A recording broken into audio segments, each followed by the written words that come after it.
Welcome to Kenton's videos. Enjoy the video. You start by signing into YouTube and finding the playlist you want. Once you open the playlist page, the site or app generates the exact link for that collection. Make sure the page shows the playlist title and list of videos. This confirms you're on the correct resource. If using desktop, check the browser address bar. If using the app, tap the three-dot or share icon. These first steps guarantee you're capturing the playlist link rather than a single video link. Next, copy the actual playlist link. On desktop, highlight and copy the address bar URL that includes list equals followed by the playlist ID. On mobile, tap Share and choose Copy Link. That places the playlist URL on your clipboard.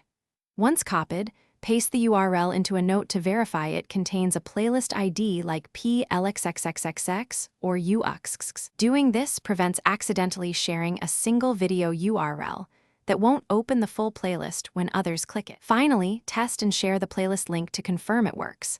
Paste the copied URL into a new browser tab or send it to yourself.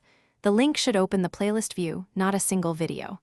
If you see a video only, go back and copy the full playlist URL from the Share menu or address bar. Make sure the playlist visibility is public or unlisted. If it's private, viewers can't access it. If problems persist, sign out and open the link in an incognito window to troubleshoot permissions. Thanks for watching. Consider subscribing if we helped you.